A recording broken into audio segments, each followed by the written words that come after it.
Everyone, we start off today's session with a short prayer.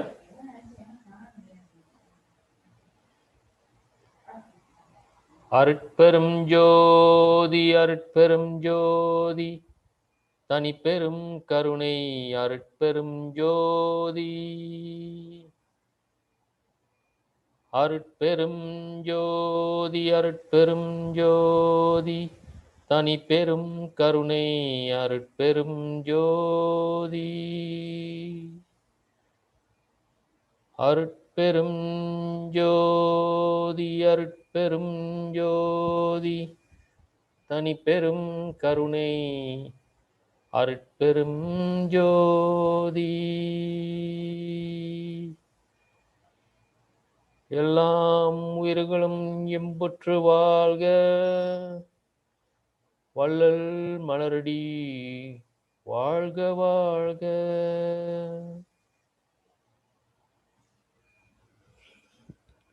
Good evening. Welcome to today's session. Due to another program, Nagaraj Swami Ayya cannot join us tonight, or rather today evening at Thiruvannamalai. He's attending another prayer in Coimbatore. So I take pleasure in welcoming everyone for today's talk, which we are having after quite a long break. I think the last session we had was on 3rd of October, and today we are having the latest one. Now, in the last talk by our distinguished speaker, we actually went through part 1, I would say. Part 1 of the topic, know the factors causing disease, old age, and finally death. So very interesting topic, and our distinguished speaker took us through this topic in relation to the teachings of Vallal Peruman. Today, our speaker will continue along that topic. Maybe he will give us a recap of the part 1 and then continue with part 2 as well. And then if any participant or participants would like to join us to give your views or ask questions, please do so at the end of the session. Without much ado, I call upon our distinguished speaker, Balaji Ayya from Florida, USA, to kickstart today's talk with his usual prayer. And I thank everyone. Kindly listen attentively. And as I said earlier, this is a very important topic, and we can discuss at the end of the session. Thank you. I hand over to Swami Balaji Ayya.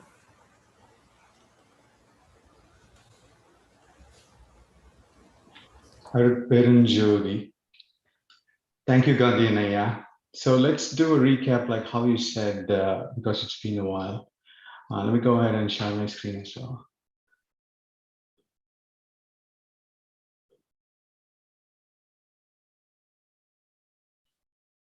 Okay.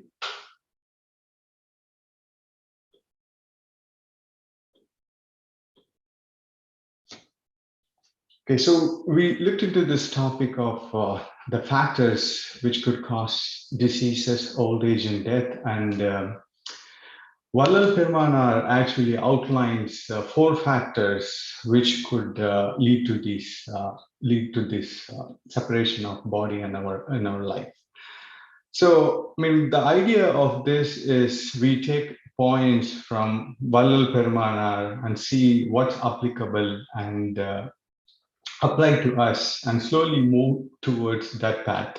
At the same time, we were trying to compare it against with what's science saying about these factors so that we can correlate some of what's happening at the current time with what is happening in spirituality. But a point to note is that science might always change, development might always come, and we went in details on how things were different. For example, food pyramid was different some years back, but now they realize that things have changed and it's been changed accordingly. So things change as we know, but spirituality on the other side actually remains consistent.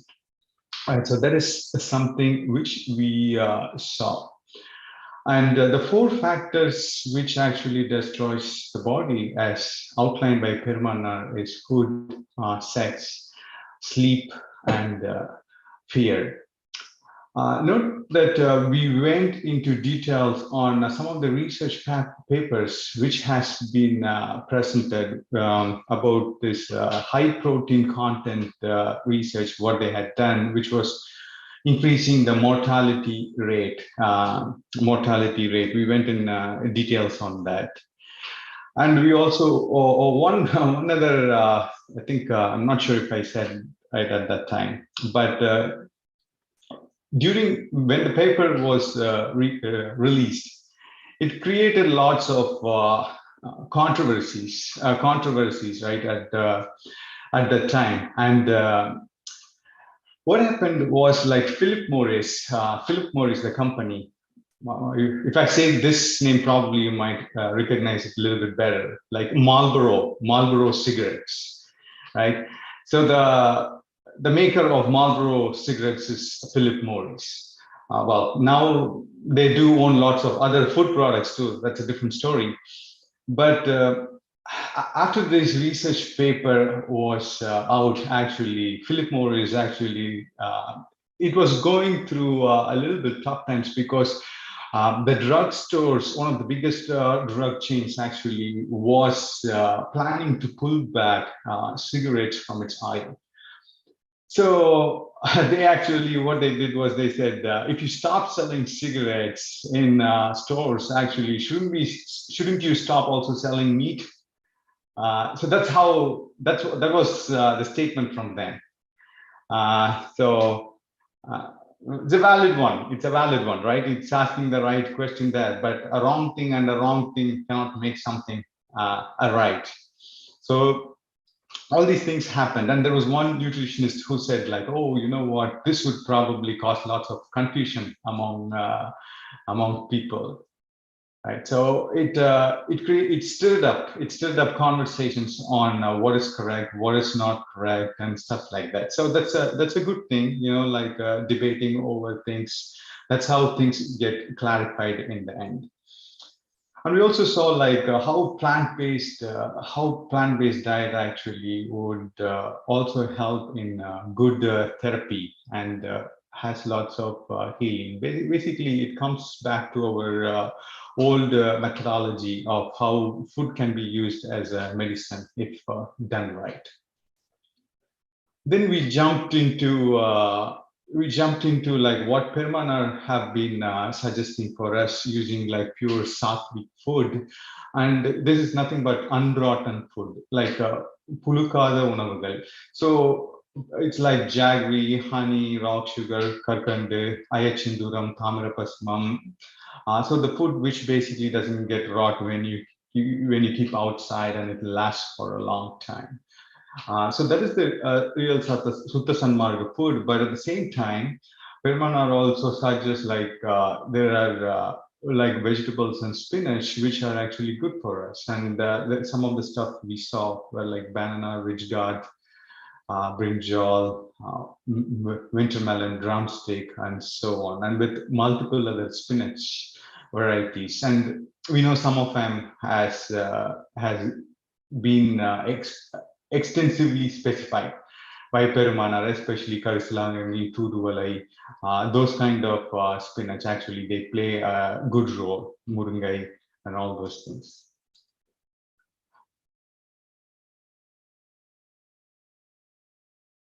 And then not just that, Perumanar actually in the daily discipline gives us an outline on what we got to do on a daily basis, right when we wake up till we go to sleep, right?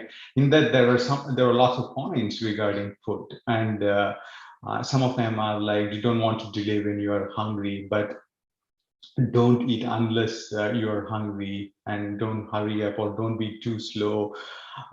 And Perumanar also recommends a Jeeraga Sambar rice, just low glycemic index, and needs to be perfectly cooked.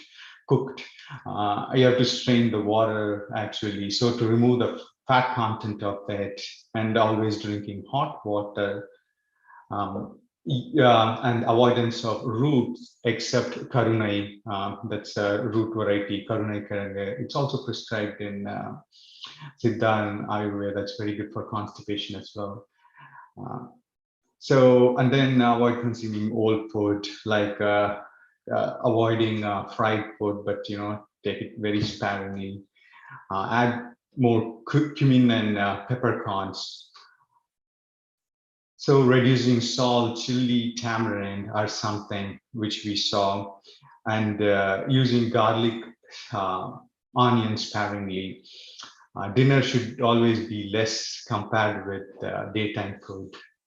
And avoiding curd and greens, basically, which doesn't help us digest at night. We want to totally avoid it. But note that there are 3 layers, which Perumanar says, like 3 disciplines, like how we can. There's a process to be followed, and this has multiple procedures in it. So these are just like the starting procedure, but eventually Perumanar, goes a little bit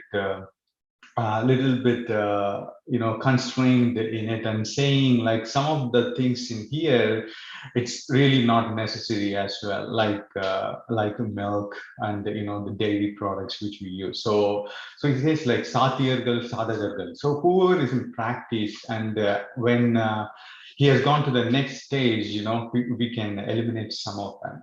And the other thing is, when practicing, some of the herbs which we consume are also lots of heat producing herbs, and for those things is what milk and other stuff which would help us cool down the body. So that's again the other main reason when practicing, it's a different kind of food, but pure sattvic food. But when going to the next step, it's a little bit constrained on the food too.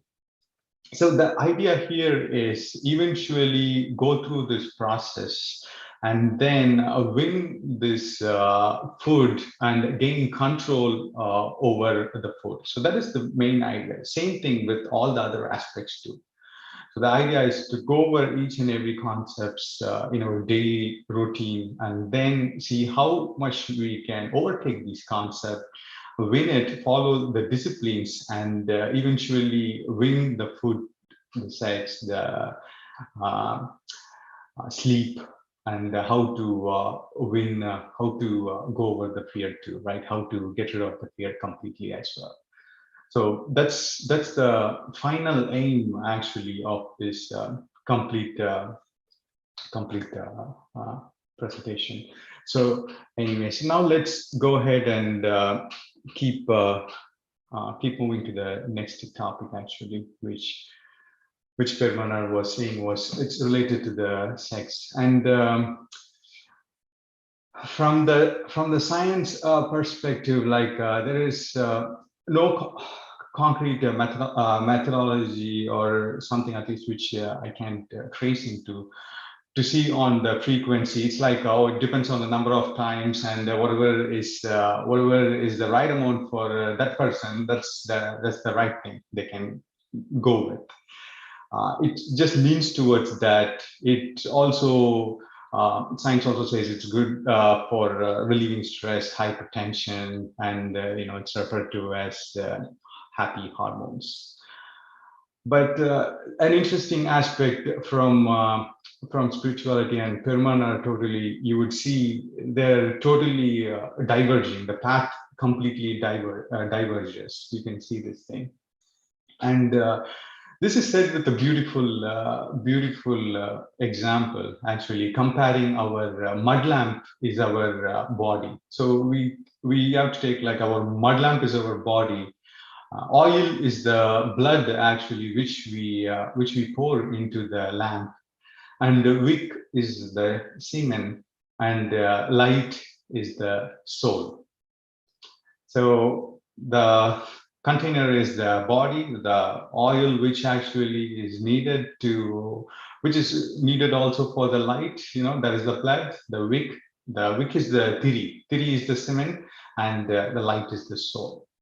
So when we compare this against us, actually, this is what an intelligent person would do to take care of ourselves. The intelligent person would make sure that the lamp is not overheated, and the oil, which is the blood, is not accumulating with the dirt. So when the lamp gets overheated, it's called the septum, the black thing which gets formed.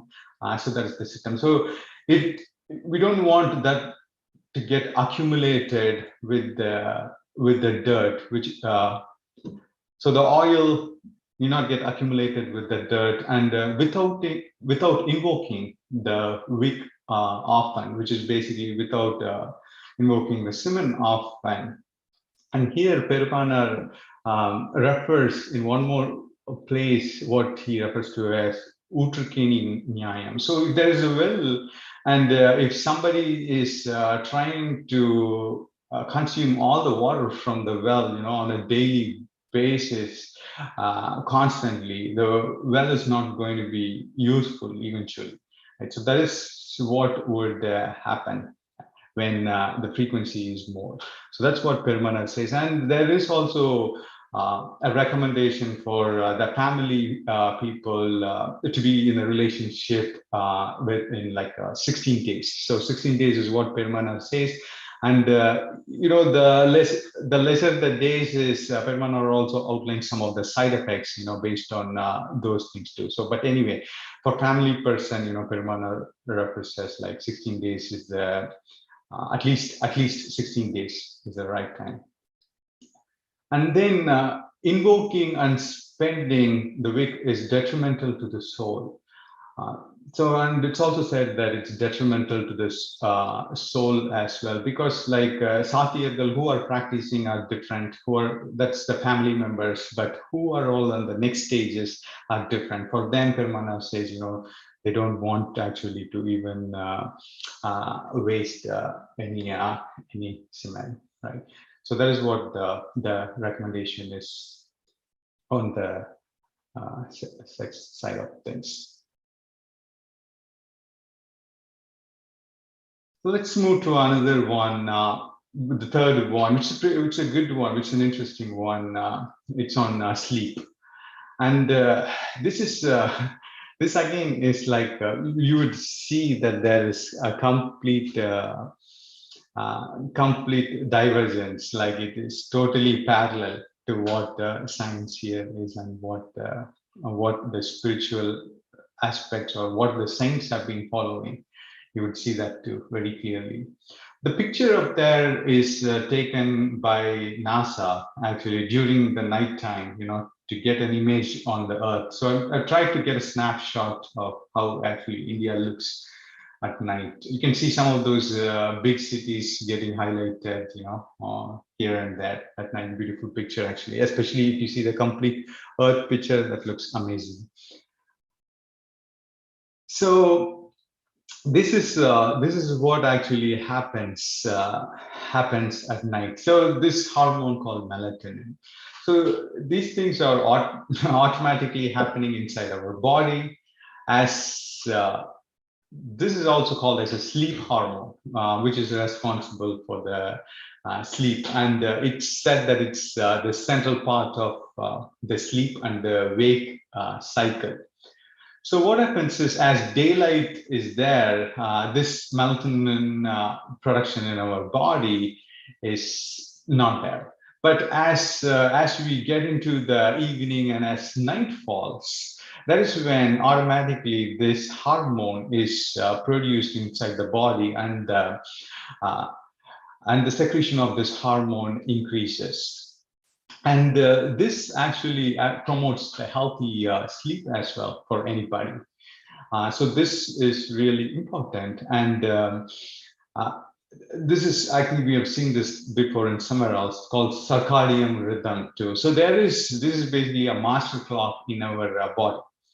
So this knows exactly what time we go to bed, what time we eat breakfast, what time you do stuff. So there is this clock, internal clock, maintains the whole thing. This internal clock understands the complete thing, and it gives a symptom like what needs to be done, and then it follows accordingly, right? So anytime this circadian rhythm gets broken, it could lead to illness as well. It's said that it could lead to diabetes, heart disease, dementia, and all those things. So that's why a consistent circadian rhythm is needed. But unfortunately, our lifestyles are a little bit not, like sometimes for some people at least, it helps us. We are not able to align it correctly.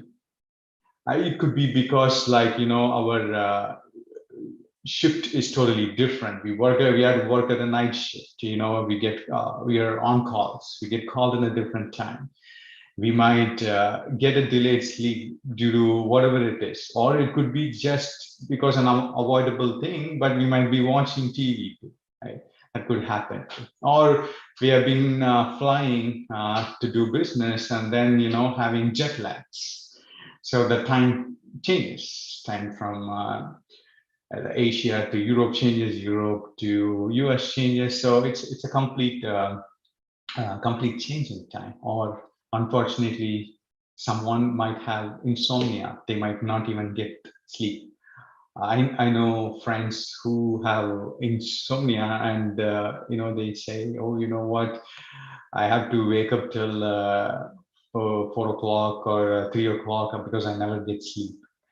And then when they sleep, they just sleep for a very long time. That's at least what I've been told, actually, So these kind of problems actually still persist, right? But what it does is it also affects the physical and the mental health too. So that is a problem, because with all these sleeping disorders, what happens the next day would be, it causes irritation. So we try to watch a movie at night, right? Or we go for a party.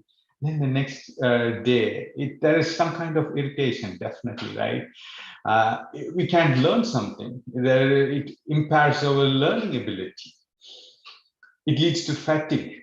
And then not just that, it basically creates it creates more and more tension for us. So it's basically a trauma. So what rest and sleep helps is it basically heals from our trauma, which we are going on a complete day. So on a complete day, we do lots of activities, but the sleep is the only thing which we look forward to, right? Everybody enjoys this good night's sleep. I'm sure somebody would not like sleep, but I think everybody likes sleep. And science says this actually heals our trauma of the day, and it plays a vital role in undoing all these tensions, headaches, and getting back to our refreshing state. Then we get better, fresh the next day, and keep the ball rolling. And then again, by the end of the day, again we just go dull, and then we just fall in, and then that's it. At least I don't know what's happening when I sleep. Even though I wanted to be conscious, I've tried multiple times, but never happened.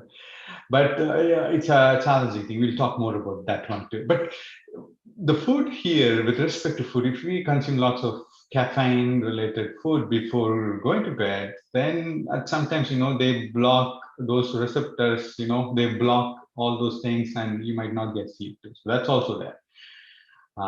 So with all these problems in there, science also says we need a healthy immune system, and sleep helps us actually. And depriving of our sleep will lower our immune system, and it would lead to illnesses. So sleep is a very important thing, actually. It's a very good thing. A good night's sleep is definitely needed.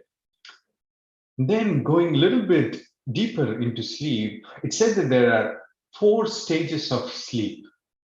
And in a good night of how we are sleeping, we cycle through those 4 stages. Meaning we go into sleep 1, sleep 2, sleep 3, sleep 4, and then, again to sleep 1. Or we might go into sleep 1, sleep 2, again we might go to sleep 1. Or someone might go to sleep 1, 2, 3, and then go to sleep 1. So it's cyclical. So we just go in all these stages. So we just stay in all these 3 stages. And what they had figured out is each stage has some symptoms. So according to their analysis, right? And it's also said that human body doesn't like to stall between stages. Meaning like the movement, is it even possible to say like, oh, this is exactly when I fell asleep. So what is that point where we actually went from the state of being awakened to this sleeping stage, right? It's a tough thing. I mean, you can try this too. Like you can try to see if you're able to get that point. Like, oh, you know what? This is the point. This is the point. I'm going to sleep. But that point that doesn't, stays for a long time. At least for me. So we do not linger in that medium, in the middle area. So either we prefer one or we prefer both. But let's look at what's said in stage 1. In stage 1, it said that the pineal gland actually pumps melatonin, signaling that it's a nighttime. So it's a nighttime. Let's everybody get to sleep. The order is given inside our body. So it's time for sleep. Sometimes we might just ignore and say, okay, I have to watch TV, I have to go to a party, I got to do this, that, that's all a different story. But the order is given. So this is the time when lots of things internally are happening, because there's lots of neurons inside our brain. And it is said that these billions of neurons actually, during the daytime, they push each other. They elbow, they bump into each other, right? There are lots of them, and they bump into each other, and it's pretty rough, actually. It's like in a crowded marketplace. That's how I assumed when I was reading that. It's a pretty interesting document on how how it's working inside. But at this stage, when we are trying to get in inward, it is said that what they call as EEG, where they look at the waves and see how these brain waves are emitting. And it said that they fire rhythmically. They are like constant, especially in this particular stage. They do not bump and things like that. So, and looks like some kind of order is getting maintained in here. And at this stage is where our sensory receptors are getting muffled. And what happens here is, this is muffling stage, is when we actually are sleeping, we have closed our eyes, but we can hear some kind of noise, or somebody walking in, somebody going in, somebody calling in, your TV is switched on, we are listening to a music, whatever it is. Yeah, something is happening, but you do not know what it is. So that is this stage called as stage 1. And I'm sure lots of people who have experienced this stage 1 of sleep cycle. The second stage, now we're moving to the second stage of sleep. What's being said is, this one is where the memory consolidation happens. So what happens in the daytime? So we go see things, we experience stuff, we hear stuff through our sense. We basically accumulate as much as information as possible, good or bad or whatever comes in, right? We are ready to take whatever it is. So that is a typical one. But in this stage 2, it looks like there is some kind of editing happening in here. This is where memory gets consolidated and it internally gets deciding what to keep and what not to keep. But this is not happening wisely though. This is not happening consciously.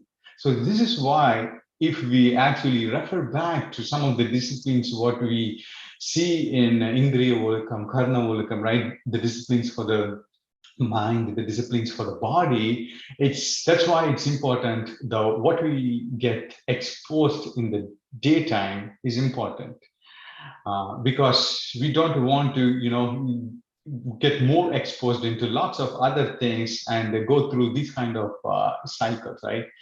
So, and this is actually one interesting read found on that is also that when somebody is going through a huge trauma, right, like like somebody who had gone through wars, right, an army person, and who had suffered some kind of psychological trauma, they actually try to I heard that they have the counselors, they try to basically try to analyze that and put into some perspective. So they had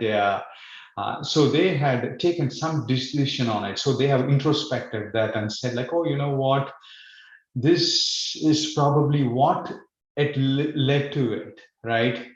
So some kind of consoling the mind before going into the sleep, because when at the time of sleep, some things there is no control in it.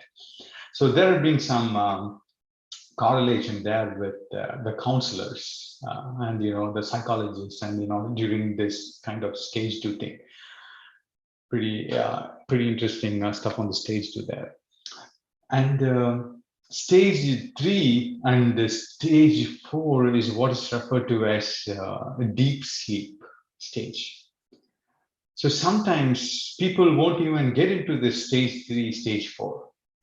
People might get into 1, 2, and boom, it might get back again into 1. And this is what's called as a single cycle.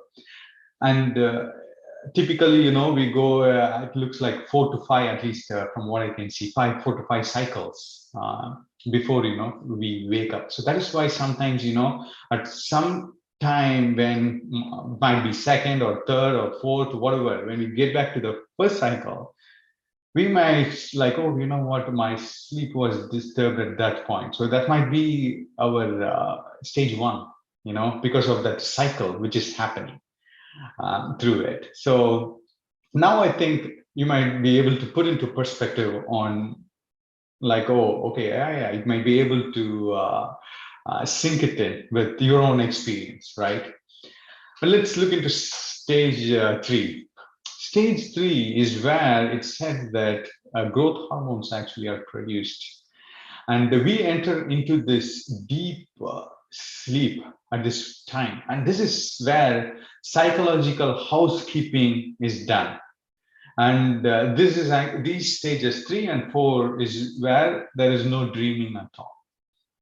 And it actually is where all these hormones for growing happens. And that's why our elders say like, oh, what, you got to sleep well, especially for kids, they then get the full sleep. So these are all the reasons because of all the growth hormones getting produced in here, and these are needed for the muscles and bones too.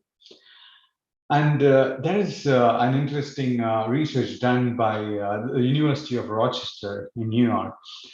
And they suggest what they're saying is the neurons are tightly packed, right? When awake, we saw that in the stage 1, and we saw how actually they were bumping in when we are awake.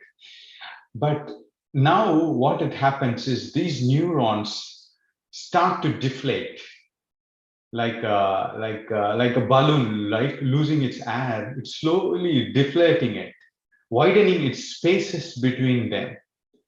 So now it has lots of spaces, right? It's actually relaxed. Basically, the neurons inside us are also kind of relaxed. That's how I understand. And the spinal actually flushes these liquids, which helps us to repair our muscles when we are relaxed only, with very less mental activity. So that is why I said that stage 3 and stage 4 are really important during this sleep cycles. So this is the sleep 3 stage, right? And the sleep 4 actually is said that the waves, what they have analyzed is similar to that of coma patients, feeling complete no pain. That's called as stage 4. And it's also said that in stage 4, we can remain for 30 minutes or, like at most 30 minutes, and automatically we get kicked off to the next stage. So these things are all happening automatically. So after the stage, doesn't keep us for even more than 30 minutes. So it just kicks it off back again to stage 1. So between these stages, all these multiple stages, we just pass and we keep going and we keep shifting without even noticing. So this is another important thing which I thought might be useful to share. So we can also see, like, people who have issues with sleep. It could be because, artificial lights might not help, especially during the nighttime. The more blue light we are seeing, or how the devices are emitting, it might impair our sleeping ability. It will suppress this level of hormone release, melatonin release. So that's why it said at night, at least, we don't want to look into our smartphones, tablets, or, the TVs a lot because of all the blue lights getting emitted from it. So just, thought this is interesting. Oh, how is this sleep market? This is, you wouldn't think that there is a market for sleep, but there is a big market for sleep. It's $1 billion industry. It's projected for 85 billion at 2021. So this sleep market is divided into 3. There are what's called as sleep devices. You might have heard, you might have not heard, but these sleep devices are something what you put in the nose, which helps us sleep. And then there are medications, which we might have seen in movies and stuff like that. The third is the sleep centers. Sleep centers are like how you go to X-rays and stuff like that. The person or the patient have to stay in the night. They attach all these stuff, which basically gets a signal from the brain, so they can analyze it later at their complete sleep cycle throughout the night. So, for their stage 1, stage 2, stage 3, all those things, so they can make informed decision on it. So now let's jump into what Perumanar is saying about sleep. Perumanar is saying avasthai. There are like 3 states, like Jakiram, Sopanam, Suluti. So in Jakira, which is the stage where it's called as an awakened stage, where the mind actually and Pittanadi, it's basically stays.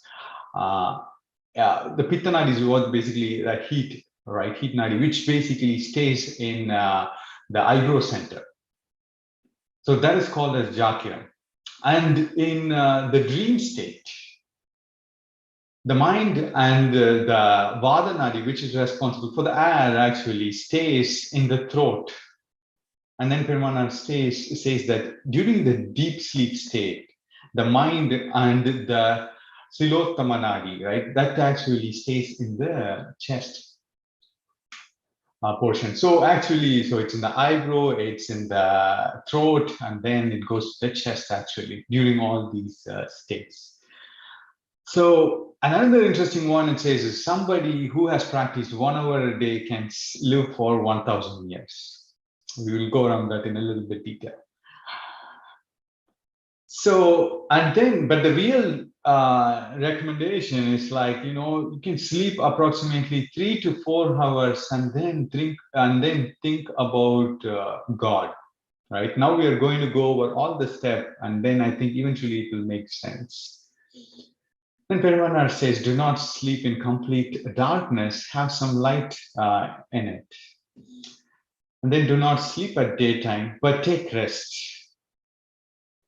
And then always sleep on the left side. So when we sleep on the left side, as on the picture, you can see that the esophagus tube up there, will be placed in a little bit different. So if somebody having acid reflux or issues with indigestion and stuff, right, it might be definitely of help, but not just. But if we sleep on the left side, the right nostrils will open up. So the airflow on the right nostril will be more beneficial. So that is the another good reason. And also it helps in digestion too. So that is why it's important to sleep on the left side. But overall, if we think about sleep, what the science overall has said is they were really afraid of sleep. So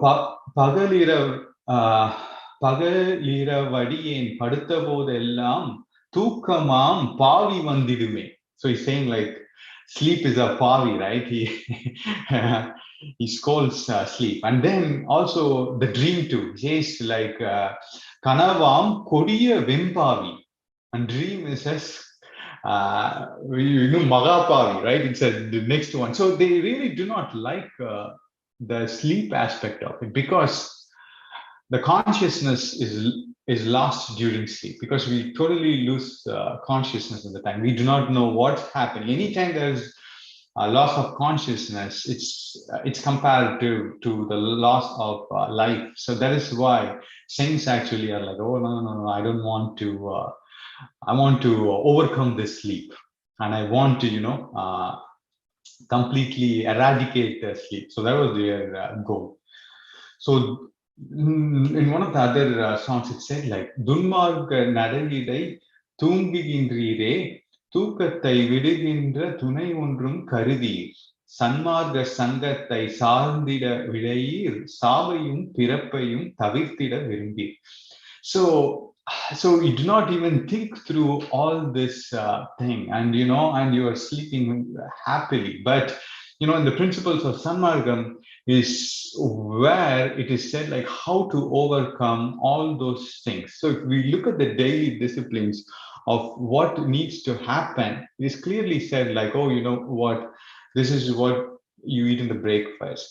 After breakfast, after waking up, exactly what you do is you do even meditation even before brushing, and then it goes into quite details on the breakfast, and then what you do after breakfast, what activity needs to be performed, and then again you do meditation. So that if we look, dhyana meditation is said like 4 or 5 times actually before the end of the day, and the work, how hard of a work you got to do in the afternoon, what you got to do in the morning. So all these things needs to be considered. We don't want to really jump into this thing and like, oh, I just want to stop the sleep completely, right? Just put So we have to, be in the process. Great. You say me who you make with water, and then follow it. So it is so rather than just taking just one point and following it, right? That might lead to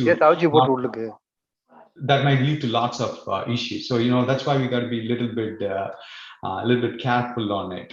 And then finally Perumanar says, தூக்கம் துளைந்தது சூரியன் தோன்றினன் ஏக்கம் தவிர்த்தனன் என்று உந்தி பெற இன்னமுது உண்டனன் என்று உந்தி பெற. So finally he said like, oh, I was able to conquer sleep, and I was able to get whatever I was envisioning, right? So it's very important that it is a slow, gradual process to go against it, like a 30-minute time frame, or like for 6 months or to a year, and then keep bumping up the wake up time and and reducing the sleep time, or following the principle. So without being in the principle and trying to make sudden drastic changes is definitely going to screw up the health. So we got to be really careful on that too. So, and then it says that you got to walk after dinner and meditate and then proceed with sleep. So snooze when dreaming and then wake up. Snooze meaning like don't, try to retain your consciousness when sleeping, and, and then wake up. So that is how actually all the spiritual aspirants or the saints basically were trying to do, was like, they have that, you can see those, how those sleep cycles were there. What we really needed was, if we get into that stage 3, stage 4 as fast as possible, then we be in that stage 3 or stage 4 and then come back, because stage 4, even what they're saying is like, oh, after 30 minutes it just kicks back into stage 1, right? So trying to be conscious in there, and then substitute sleep with meditation. So Dhyanam is also said that it's also sleep, except that you're conscious with it, right? So that is the distinction between sleep and meditation. So you're exactly in the same process, but you're conscious with it. So, like we said, saints actually always have feared their conscious during their sleep. They don't want to lose their consciousness. It's even said, sleep is a small death, and death is a prolonged sleep. So that is why it was important for all the saints, not just Vallalar Perumanar, to overcome this sleep completely and to regain the consciousness. Okay. So now, with that being said, let's go to the final one on fear. So with fear, Perumanar says like zero fear, have zero fear, but you have to fear for what you have to, right? You can't say like, oh, I'm just going to jump from the bridge or building and without fear. No, that's not what's being said. You gotta have fear for what you gotta do, but have zero fear in it. So with fear science, if we look into this, what happens is neuroscientists actually, they did emotional research, right, on this experiments. So what they did was they took a mice and they gave a neutral stimulus to the mice. So the neutral stimulus could be like a light or a sound. So they gave a neutral one. And after that, they gave actually shock in its foot. So the mice foot, was given an electrical shock. So they were analyzing all this data. So after a few trials, right, the mice automatically learned to associate the neutral one, the neutral sound, right? It heard like a beep and then a shock, and then beep and then shock. Beep, shock. So it was able to associate that. And then what they did was they basically took the shock outside. They did not give a shock to that mice, and then they just gave only the neutral sound to it. So once it heard that sound, right, the neutral sound, it exhibited the same body condition as it was given shock, like the heart rate started going in, the blood pressure, the muscle tension. So all these parameters were similar to what it was when it was going through those shocks. So this is actually what is said, and they're saying this what's called as amygdala basically is responsible, which gets connected to the sensory systems. And it's forming all these associations, and it basically takes care of implicit memory, right? It meaning like does it go back to the knowledge and get the data from it, or implicitly creates that response without even thinking through it. So they said, oh, this is what's called as the fear center. This amygdala is responsible for the whole process. So that's what science is saying. So now let's come back to what Pirmanar is saying about fear. So with fear, it said that fear to be zero. If we want to make fear zero, what do we have to do about that? Because anytime when somebody is in fear, we get, it could be driven by multiple factors. It could be driven by multiple factors, and how we can, like avoid those things, how we can circumvent that situation. So convince the mind and face the fear. So this is actually what had happened with the experiment there.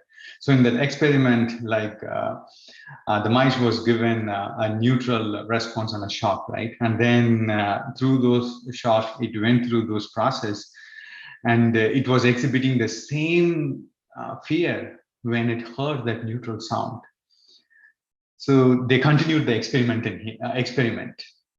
And eventually, the more and more time actually, it was the neutral sound, only the neutral sound was given.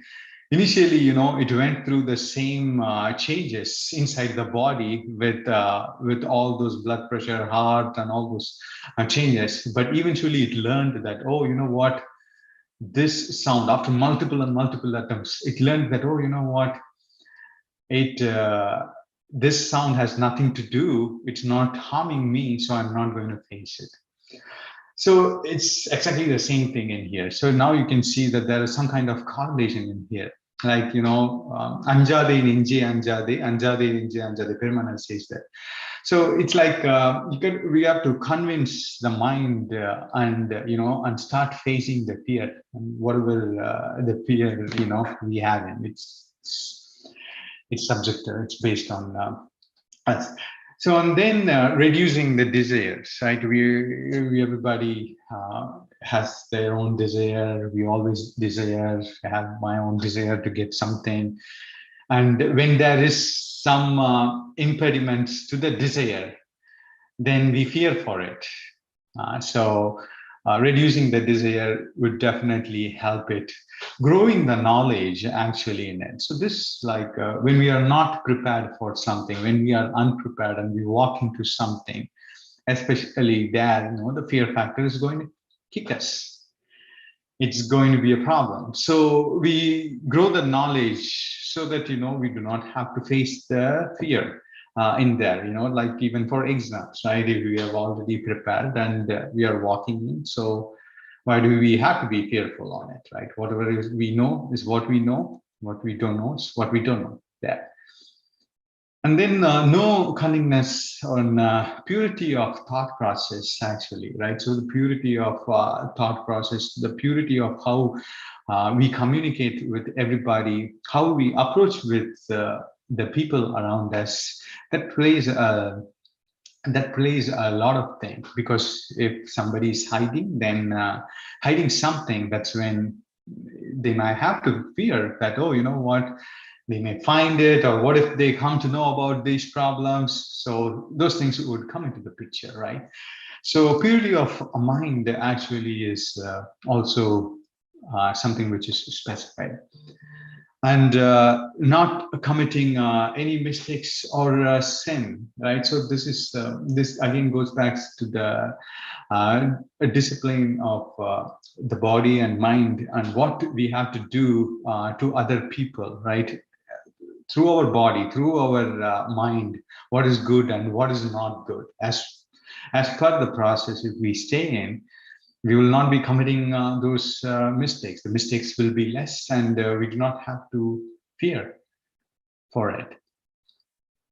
And then it's also said that establish a relationship, right, and have faith with Godhead. So treat Param Jyoti or God as your friend, as the dad, as your mom, right, as as establish a relationship. So that relationship helps a lot actually, and we can see this in saints' life as they always establish a relationship with them. So they'll establish as like what's called in Sagamargam, right? They establish a relationship like a friendship relationship. So like there are lots of margams where in spirituality, and they were establishing all the Godhead as a friend, the Godhead as a spouse, because God actually said is as like a Purushan, right? He's the only male, and everybody is like a female. So that is also said too, right? So it is establishing a good relationship, and Perumanar is calling Arperinjodi as like mom, dad, and he combines says endai, like my good dad and mom. So this kind of relationship helps and grows in the confidence. So you put all the responsibility on the relationship, right? So if you always think like, oh, you know what, this person will take care of it. So, and have faith in it, it eventually would bring our fear factors less too.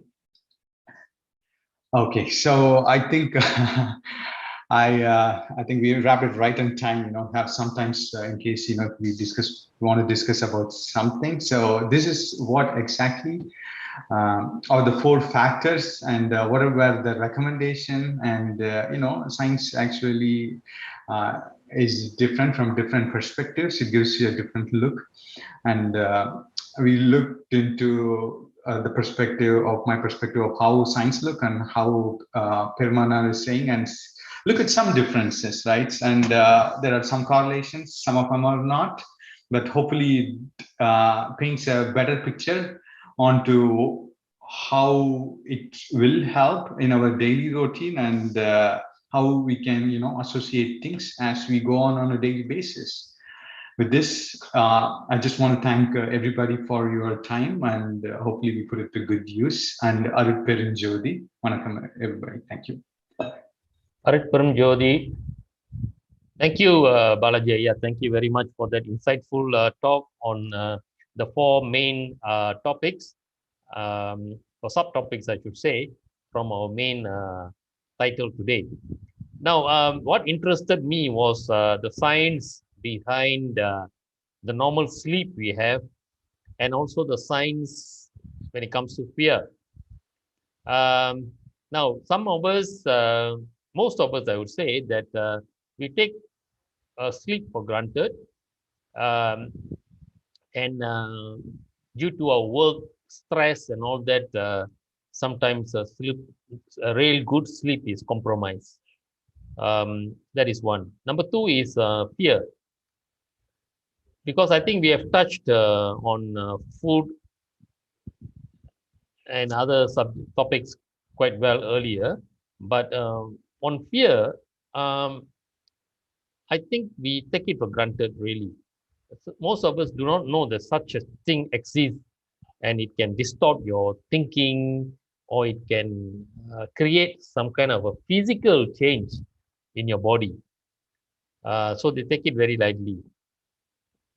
So with that in mind, Balaji, in your research, can fear factor create a distortion of a person's thought in day-to-day life? Is it possible? Oh yes, I mean, we can see this in our we can experience this when we are even presenting about a topic to 10 or 20 different people, or during in meetings, because we get so attached to something, and we really like how Permana says, reduce the desire. We probably have so much attachment, and we desire that a lot. that anything which comes on the way, we try to do it. This has happened to me too, and I am guilty of that too. Like when my kids were smaller, it's not a fear factor, but anything which we desire, this desire has lots of things to do with fear and our emotional aspects of it. So anytime we get attached to something, it will lead to it. So for instance, I think if we are watching a TV and a kid comes and disturbs myself, right? Like I was getting offended, right? Like it was like the irritation comes in there. So anytime, you know, those attachment would definitely lead to fear. It will help us not to think in our full ability. We cannot definitely make the right thing. That's why it's also said, like, when you go to exams, you know, just have that free thought so you can think as usual. There are lots of people who know way better than lots of other people, but they cannot perform better at that point of time because of the fear factor. Right. So in other words, I think from what I gathered from your talk just now, Balaji, fear can be controlled if we have a strong mind. If we can identify that fear coming from, it can be a superior, it can be a boss who's instilling fear into you, and if you can if you can control that fear, I think you can work around that fear and achieve the desired results. Don't you think so? Yes, yeah. It's said that fear is also natural to us too. That's why I think out of all emotions, I think Pirmana has put fear in. And to take fear outside of the picture, we have to follow all those disciplines. But eventually, I think it should be better, and it should definitely improve with good practice. No question about that. Excellent. Great. Now, I would like to open the floor for anyone to ask questions or give your view. Anyone would like to share your thoughts or any experience with today's, with regards to today's topic and also the subtopic? Any participant would like to say something? Please say now and hold thy peace.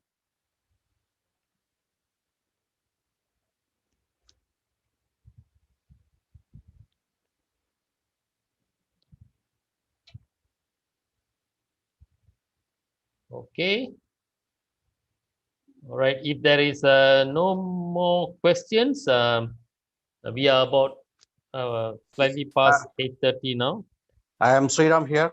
Can I speak Yes, now? sir. Please go ahead and ask your question or view. Yeah, it is really, a very informative session that I have attended about the various aspects of life that, affects our body health and the mental health. So we really enjoyed, very informative. And the two, the presentation which is happening about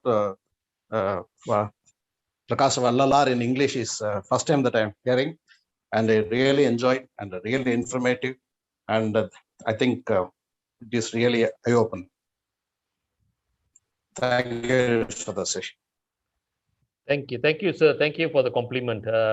We are doing our best, and especially Balaji has gone. I mean, for the last 1 year, he has done thorough researches before he gives his sessions. We really appreciate his good work, and thank you for saying some kind words about the session today. Anyone else would like to say something before we end the session for tonight?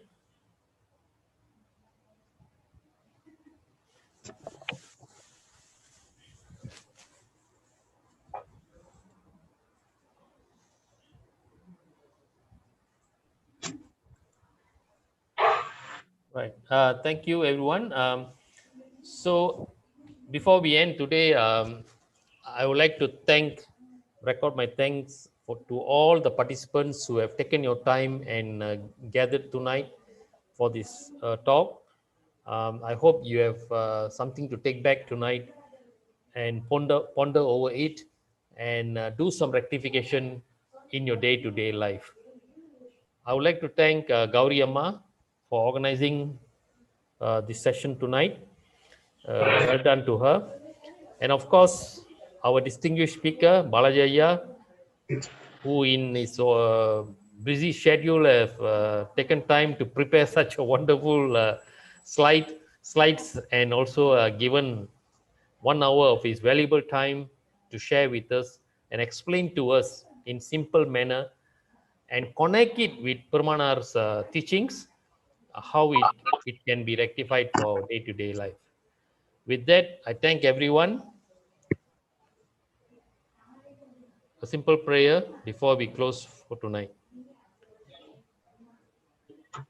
அருட்பெரும் ஜோதி அருட்பெரும் ஜோதி தனிப்பெரும் கருணை அருட்பெரும் ஜோதி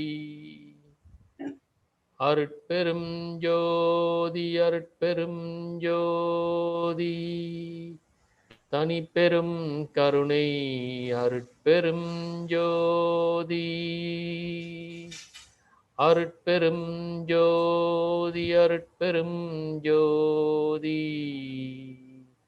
தனிப்பெரும் கருணை அருட்பெரும் ஜோதி எல்லாம் உயிர்களும் எம்புற்று வாழ்க வள்ளல் மலரடி வாழ்க வாழ்க. ஓம் வாழ்க வளமுடன். Thank you everyone. Good night.